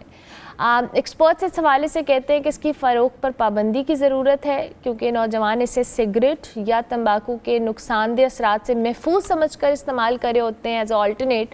नौजवानों में जी निकोटीन पाउच के इस्तेमाल को कैसे रोका जा सकता है, कौन कौन सी पॉलिसीज़ हैं, आगाही मुहिम है, कौन से ऐसे प्रोग्राम्स हैं जो हेल्पफुल हो सकते हैं। हमारे साथ इस वक्त प्रोफेसर डॉक्टर मोहम्मद इरफान मलिक मौजूद हैं, पल्मोनोलॉजिस्ट हैं। उनको हम खुशामदीद कहेंगे। Thank you very much doctor साहब, बहुत शुक्रिया आपके वक्त का।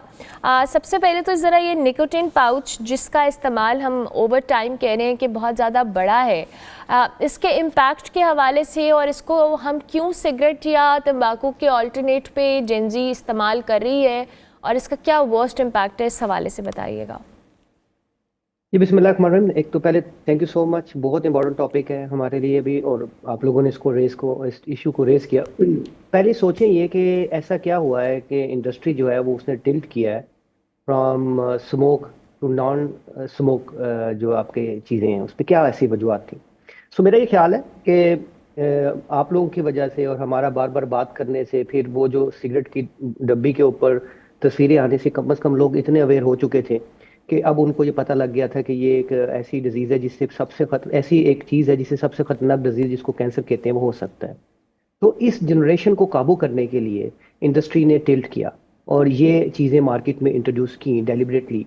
और बदकिस्मती से कुछ हम लोगों में से भी लोग, का मतलब है कुछ मीडिया का कुछ कंपोनेंट जो है वो इस ड्राइव में आगे चला गया कि ये जस्ट फ्लेवर है और इसमें कुछ ऐसी चीज़ नहीं है जो प्रॉब्लमेटिक होती है।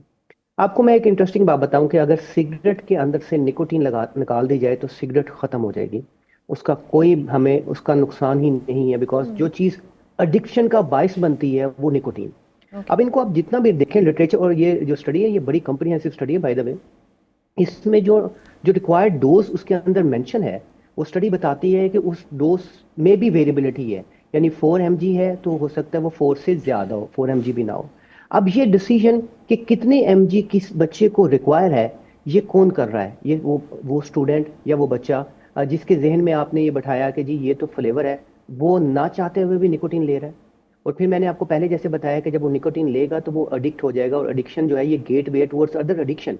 तो इंडस्ट्री ने बड़ा क्लेवरली अपने मार्केट में ये एक कम्युनिकेशन कर दी है through a lot of media और अदर चीज़ों से भी कि ये इसका कोई प्रॉब्लम नहीं इससे आ रहा, लेकिन ऐसा बिल्कुल नहीं है। स्टडी में जो मोस्ट इंपॉर्टेंट पॉइंट है अगर आप उसको गौर करें तो इसमें जो फ्लेवर डाले जा रहे हैं उस फ्लेवर की मिकदार रिक्वायर्ड मिकदार से कई गुना ज़्यादा है। ये फ्लेवर क्या है, इनकी क्या कॉम्प्लिकेशन है, ये भी एक ह्यूज चैप्टर है। आप लोगों के लिए हैरान होगा अगर हम इस पे बात करना शुरू करें तो हम इस पे बड़ी लंबी बात कर सकते हैं। तो अगले आने वाले कुछ सालों में इंडस्ट्री स्मोक को ख़त्म कर देगी और इन चीज़ों पे अपनी जनरेशन को टिल्ट कर देगी।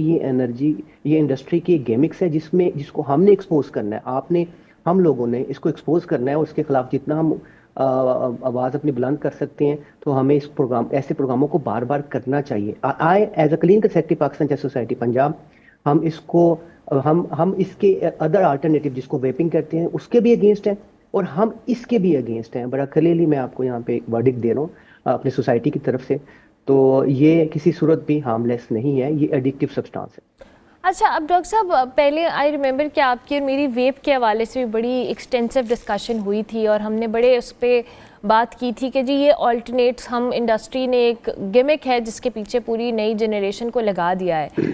अब इसका नुकसान वही बात है कि निकोटीन, जब हम एक चीज़ से अवॉइड करके दूसरी चीज़ पे जा रहे हैं, सिगरेट को अवॉइड करके हम वेप पे जा रहे थे, अब वेप से हम निकले हैं तो हम निकले तो नहीं है, खैर आई एम श्योर स्टक तो वहीं पे है, और अब ये एक नई चीज़ ऐड ऑन हो गई है।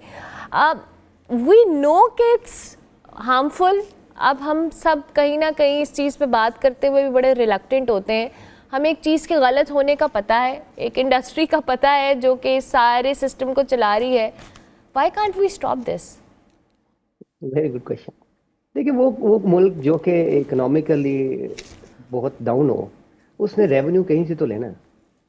ठीक है? ये रेवेन्यू भी आपको दे रही है, ये एम्प्लॉयमेंट को भी कम कर रही है ना। अगर हम इसको सडनली बंद करते हैं तो चीज़ें जो हैं वो इकोनॉमिकली बड़ी मुश्किल हो जाएंगी।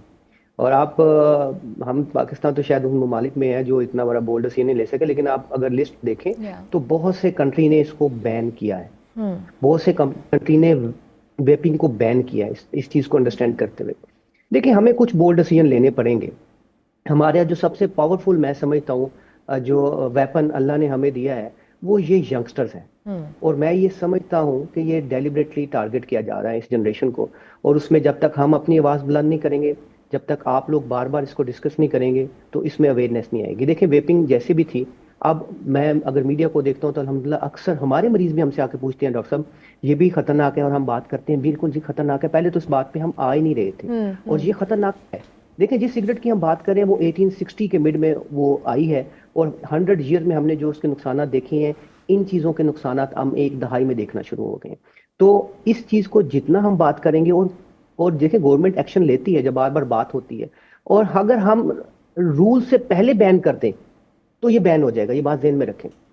देखिए, बड़ी बदकिस्मती है कि वेपिंग पे बैन करने के बाद इसके ऊपर एक स्टे आ गया, और यही कहा गया कि अभी रूल्स नहीं है, तो कैसे पॉसिबिलिटी है कि रूल के बगैर आप इसको रोक सकें। तो आई वाज वेरी शॉक्ड कि ये स्टेटमेंट भी आ सकता है।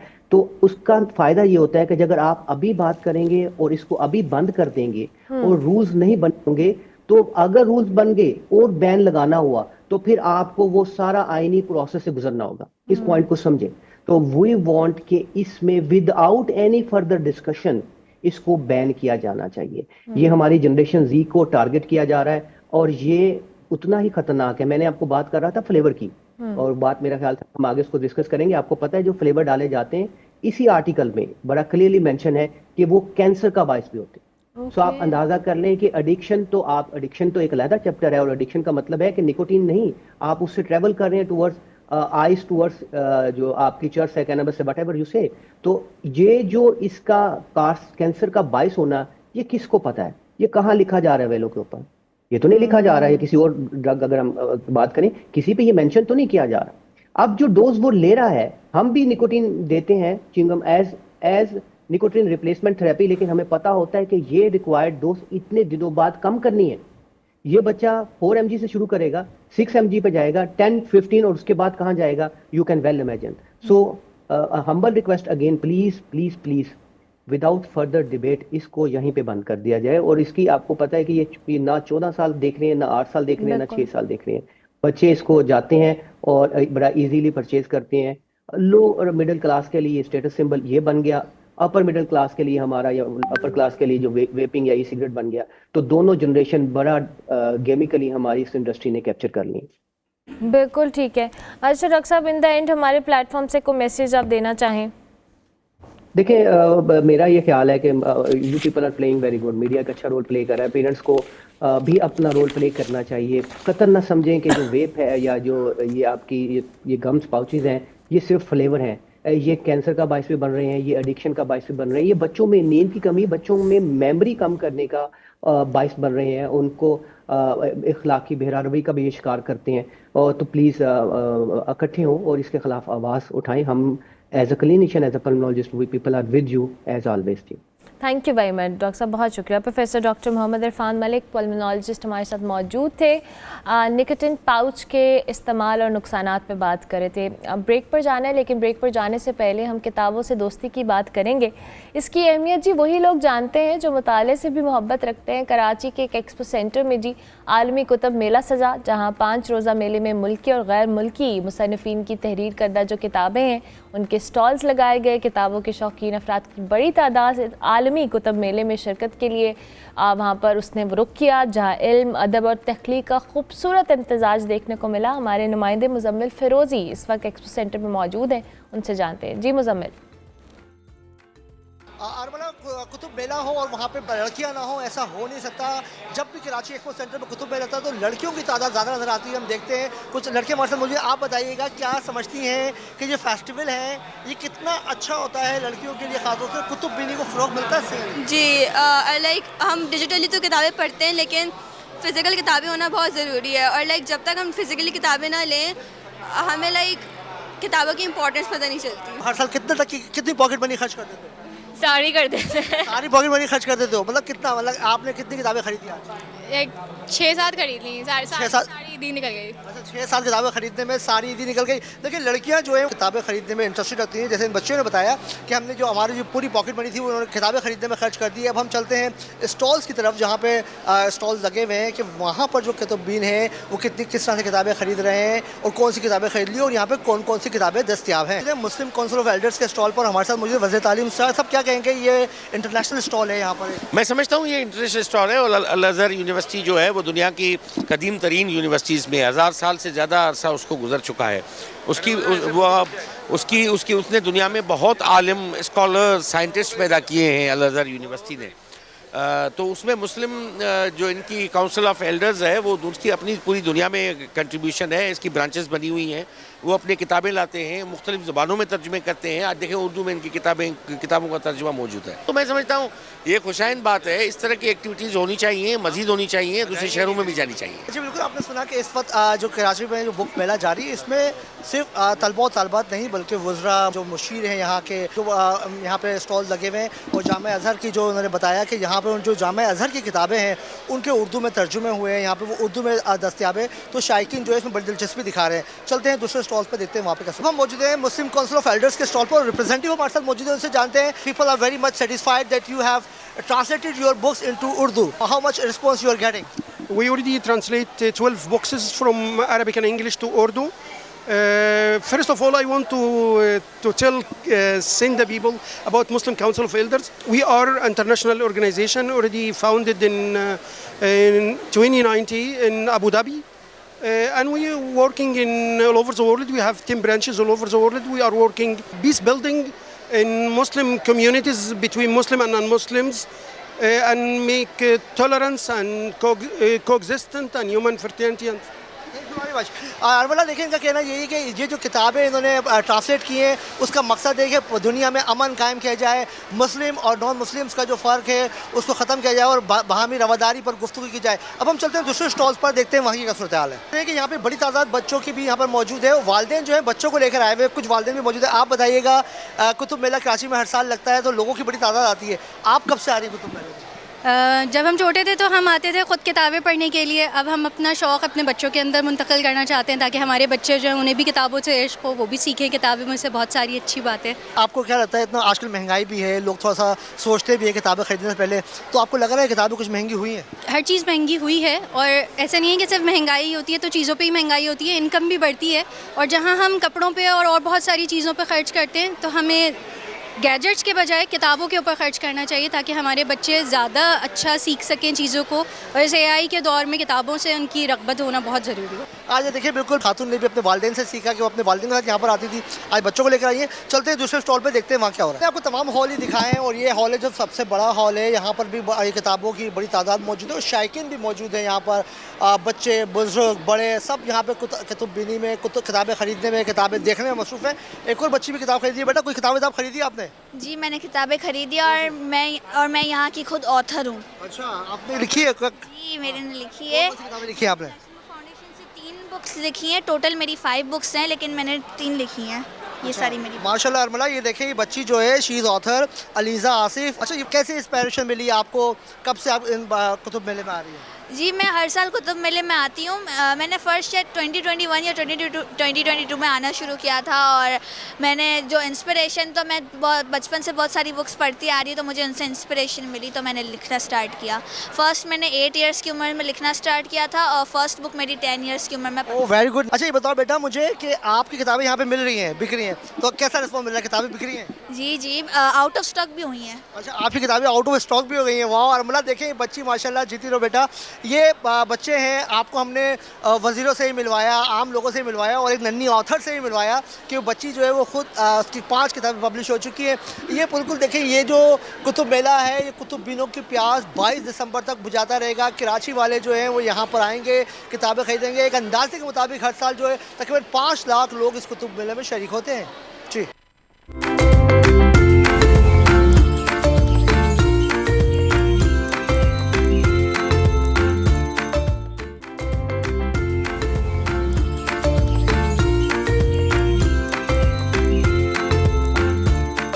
प्रोग्राम के आखिरी हिस्से में आपको खुशामदीद कहूँगी। मैंने आपसे इजाज़त लेनी है, प्रोग्राम का वक्त ख़त्म हो रहा है। इंशाल्लाह मेरी आपसे मुलाकात होगी कल, लेकिन जाते जाते हम आपको क्रिसमस की तकरीबात में लिए चलेंगे। दुनिया भर की तरह पाकिस्तान में जी क्रिसमस की तैयारियां भी बड़ी अरूज पर जारी हैं। जो मसीही बरादरी है वो मुख्तलिफ गिरजाघरों को भी सजा रही है, उसके साथ साथ बच्चे जो हैं वो तोहाइफ भी तकसीम करें। इस हवाले से हमारे कॉरेस्पॉन्डेंट उस्मान मुगल बता रहे हैं, आप उनसे जाने। मैं मिलूँगी कल, तब तक के लिए अल्लाह हाफ़िज़। बहुत शुक्रिया अरमला हसन। और इस वक्त रावलपिंडी के मुख्तलिफ मुकामात पर जो अक़लीती बरादरी है वो अपने मजहबी त्यौहार के हवाले से उनकी तैयारियाँ जो हैं वो आखिरी मराइल में दाखिल हो चुकी हैं। तमाम इबादत गाहें जो हैं उनको मुकम्मल तौर पर बड़ी खूबसूरती के साथ जो है वो सजाया गया है। न सिर्फ इन चर्चिस के अंदर जो है वो तकरीबात का सिलसिला जो है वो जारी है, बल्कि मुल्क की सलामती और बका के लिए जो है वो खुसूसी तौर पर दुआओं का भी एहतमाम किया गया। लेकिन हमने देखा कि इनकी तकरीबात में जो बच्चे हैं वो बड़े मखसूस लिबास में बड़ी तादाद में जो वो मौजूद रहे हैं। ख़वातीन की भी एक बड़ी तादाद जो वो इन तकरीबात के अंदर जो वो शरीक रही है। और एक बच्चा हमारे साथ मौजूद है, उनसे हम बात करेंगे। बड़ा मखसूस लिबास उसने ज़ेब तन किया हुआ है, और कहा जाता है कि ये सेंटा क्लॉज जो है उसका ये लिबास है। इनसे हम बात करेंगे कि इस लिबास को पहनने का मकसद क्या है। अस्सलाम वालेकुम। वालेकुम अस्सलाम। अच्छा, ये बताइएगा जो लिबास आपने ज़ेब तन किया हुआ है इसका मकसद क्या है, क्यों पहना जाता है ये? इस लिबास का मकसद ये है कि जो हमारे चर्चिज़ में बच्चे हैं उनको गिफ्ट्स देने के लिए ये लिबास पहने जाते हैं, और ये काफ़ी अच्छा पहन के लिबास हमें बहुत अच्छा लगता है, और काफ़ी खुशी महसूस होती है ये लिबास पहन के। और तोहफ़े तकसीम करने के लिए छोटे छोटे बच्चों में हमें ये लिबास दिए जाते हैं और हम पहनते हैं, और काफ़ी अच्छा लगता है हमें ये पहन के। बताएँ कि बड़ा मखसूस लिबास है, बड़ा खूबसूरत लिबास है ये। कितने तोहफ़े तहफ़ आपने तकसीम किए हैं बच्चों में? मैंने अभी भी काफ़ी तोहफ़े तहफ़ तकसीम किए हैं बच्चों में, और अभी भी थोड़ी देर बाद फिर करेंगे। और इस बैग में जितने भी तोहफ़े आए थे वो तकसीम कर दिए हैं, अभी हम और तोहफ़े तकसीम करेंगे। बहुत शुक्रिया। ये आपने गुफ्तगू सुनी इनकी, और इनका कहना है कि ये मखसूस लिबास जो है वो इसलिए पहना जाता है ताकि तोहफ़े तहफ़ देने का जो सिलसिला है वो जारी रखा जा सके। और लेकिन तकरीबात हम देखते हैं वो तो मुनक्किद की जाती हैं, लेकिन जो ख़वातीन हैं उनकी तैयारी का जो सिलसिला है वो आखिरी दिन तक जो वो जारी रहता है। और ख़वातीन की ये कोशिश होती है कि वो न सिर्फ पुरकशिश बल्कि जाज़िब नज़र भी नज़र आएँ। इस हवाले से जो ख़वातीन हैं वो हमारे साथ मौजूद हैं, उनसे हम बात करते हैं। बताएं, तकरीबात का सिलसिला भी जारी है, कितनी तैयारी हैं अपनी इबादत के हवाले से, और आपकी अपनी शॉपिंग जो है वो कहाँ तक पहुँची? क्रिसमस की शॉपिंग 1 दिसंबर से 24 की नाइट तक चलती रहती है। अभी काफ़ी हद तक हो गया है, लेकिन अभी सीवन के बाद हम जाएंगे और बाकी जो चीज़ें रहेगी हम बाकी वो चीज़ें लेंगे। क्या क्या अभी तक आपने जो है वो आपने ख़रीदारी की है, क्या क्या चीज़ें ले चुकी हैं? कपड़े ले लिए, शूज़ रहते हैं, कोट लेंगे क्योंकि सर्दी का मौसम है, तो थोड़े गर्म कपड़े लिए जाते हैं ताकि सर्दी से भी बचाव हो जाए। अच्छा, ये बताएं कि इस तरह का जब भी कोई इवेंट आता है तो घरों को बड़ी खूबसूरती के साथ सजाया जाता है। जो घरों को सजाने के हवाले से जो तैयारियाँ हैं वो कहाँ तक पहुँची?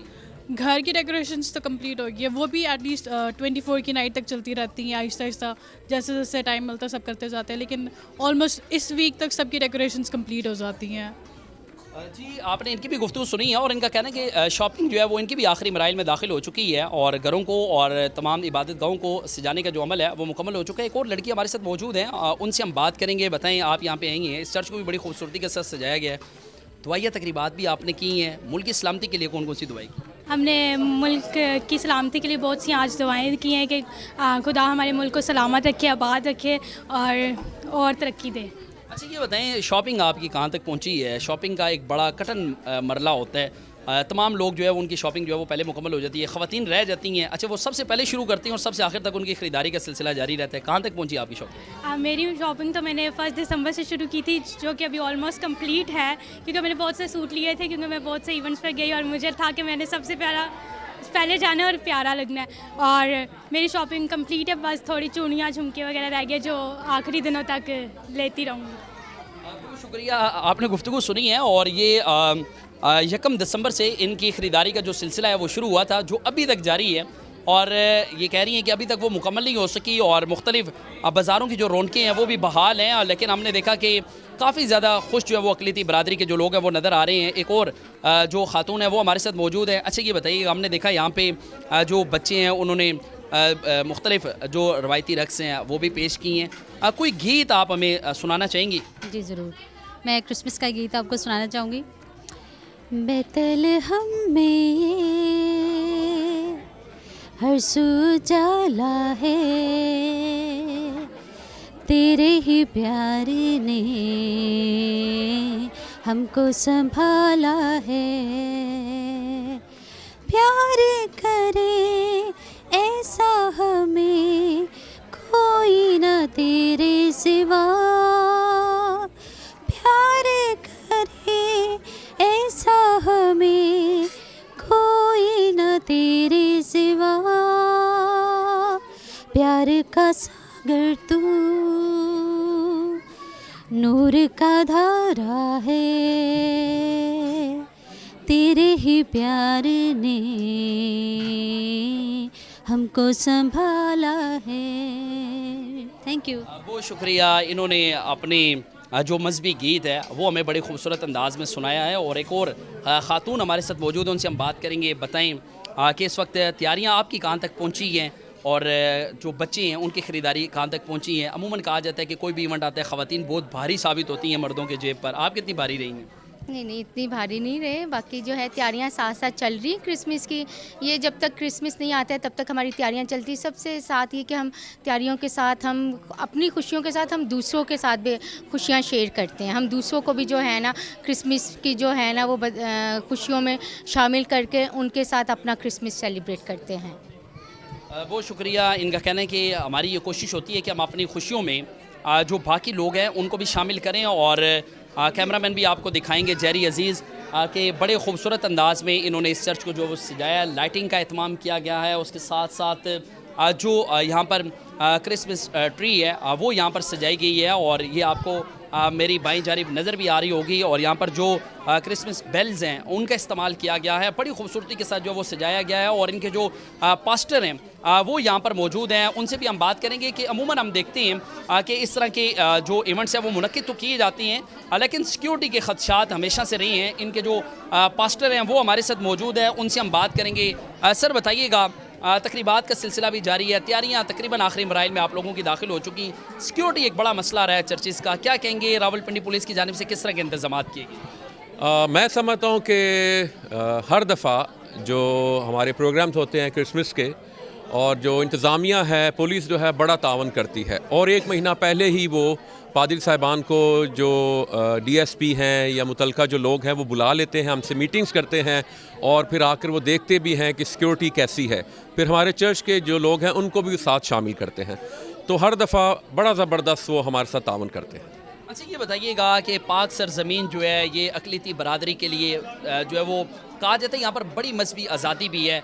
एक तो इस हवाले से बताइएगा कि कभी कोई रुकावट कोई पैदा हुई, और दूसरा जो है वो आप अपनी बरादरी के लिए, आपके अपनी जो कम्युनिटी के लोग हैं उनके लिए क्या मैसेज होगा? ये जो मुल्क है, मुल्क पाकिस्तान, हम इसके शहरी हैं और हमें फ़ख्र है कि हम पाकिस्तानी हैं। और एक मसीही होने के नाते और चर्च का लीडर होने के नाते हमें जो मजहबी आज़ादी हासिल है, हम अपने प्रोग्राम्स जो हैं बिल्कुल आज़ादी के साथ करते हैं। अभी भी देखें चर्च में लोग बैठे हुए हैं, आज़ादी के साथ है, कोई कदगन कोई रुकावट नहीं है। और फिर जो हमारे लोग हैं ख़ास तौर पर इस बात के लिए वो हमेशा ही, और हम अपने इबादात में भी मुल्क पाकिस्तान के लिए दुआ करते हैं और इसकी सलामती के लिए दुआ करते हैं। बहुत शुक्रिया। और ये थे इनके पास्टर, और इनका कहना है कि हमारा जो यहाँ पर मजहबी आज़ादी के हवाले से भी इन्होंने बात की, और दूसरा इन्होंने ये बताया कि हमारी इबादत गांव में मुल्क की सलामती के लिए जो वो खुसूसी दुआओं का जो वो एहतमाम किया जाता है, और ये रवायत रही है कि इनकी जो तकरीबात हैं वो अमन और भाईचारे के साथ साथ जो यकजहती है उसका भी एक अमली नमूना है। और साथ इन्होंने सिक्योरिटी के हवाले से बताया कि सिक्योरिटी के हर साल फुल प्रूफ इंतज़ामात किए जाती हैं, जबकि वफाकी हुकूमत ने इस दफ़ा अक़लीती बरादरी के इस मजहबी त्यौहार के लिए 2 छुट्टियों का जो है वो ऐलान कर रखा है। और इस वक्त ये तकरीबात जो है वो आखिरी मराइल में दाखिल हो चुकी हैं। इनकी ये तकरीबात और इबादतों का जो सिलसिला है वो 24 दिसंबर की रात के पिछले पहर तक जो वो जारी रहेगा। जी।